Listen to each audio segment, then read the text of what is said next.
Dahil sa kaliwat kanan na kontrobersiyang kinakarap ng kasulukuyang administrasyon dahil sa korupsyon at ibang isyu, nanawagan ngayon ng iba't ibang sektor na iboto ang lahat ng kandidato na inendorso ni dating Pangulong Rodrigo Duterte. Si Almar Forzuelo magbabalita. Daan-daang residente mula sa lungsod ng Parañaque ang nagtipon-tipon sa Airport Village Sports Complex, Barangay Munwok, Parañaque City para ipaabot ang kanilang buong pusong pagsuporta sa senatorial slate ng Partido Demokratiko Pilipino o PDP. Ang naturang aktibidad ay kasabay ng ginawang malawakang pagtitipon ng mga overseas Filipino workers o OFW sa Hong Kong bilang pasasalamat kay dating Pangulong Rodrigo Duterte na pinamagatang Salamat PRRD. Bata, matanda, babae, lalaki, mga pribadong individual mula sa iba't ibang sektor, iisa lang ang sigaw, ibalik ang Duterte sa pamahalaan.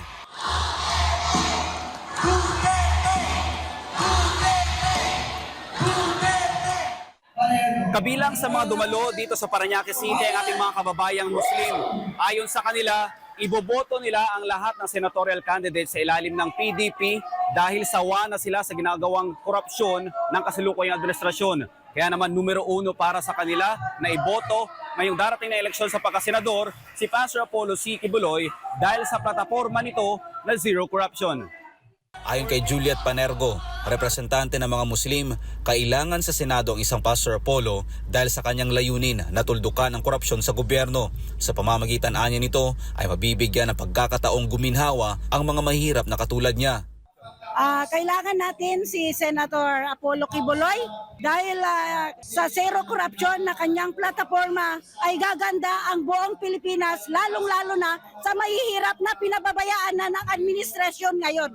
Para naman kay Ferlin Agot Dano, representante ng indigenous people, hindi siya naniniwala sa mga akusasyon na ibinabato laban kay Pastor Apollo. Para sa akin po, paninira lang po yan kasi sanggang dikit po siya ni President Duterte. Sinabi naman ni Padjo Astilla, representante ng grupong Endeavor Power, na si Pastor Apollo C. Kibuloy ang karapat-dapat na maging totoong boses ng bayan at ng mga inaapi dahil sa naging karanasan nito at ng buong KOJC sa kamay ng kasalukuyang administrasyon. Halos lahat nagsasabi ng ganyan, ano? Pero importante ang sinasabi ni Pastor Kibuloy dahil sa kanyang dinanas. At hindi lang yon, yung buong simbahan ng KOJC ang dumanas ng gano'n. Dahil sa kanyang karanasan, matama lamang na maganda sa ipagtanggol ang buong inaapi at mamayang Pilipinas. Kaya sa huli, sinabi nila na dapat iboto ang lahat ng kandidato sa ilalim ng PDP. Kailangan natin suportahan straight ang PDP laban kasama na yung dalawang independent na si Pastor Apollo Kibuloy at saka si Senator Allen Capuyan para yung kay BP Sara ay hindi siya ma-impeach. Go, go, go lang tayo para patibayin natin ang Team Duterte. Opo, talagang hinikayat ko po ang lahat na sana suportahan ang Duterte 9 at saka Pastor Apollo Kibuloy and Sir Allen Capuyan para po wala ng impeachment na magaganap kay BP Sara sa June 2, 2025. Sam lang tayo ang Team Duterte at kailangan natin maipasok yung buong SAM na yan para matiyak natin ang pagbabago sa loob ng Senado. Para sa Diyos sa Pilipinas kung mahal, Almar Forzuelo, SMNI News.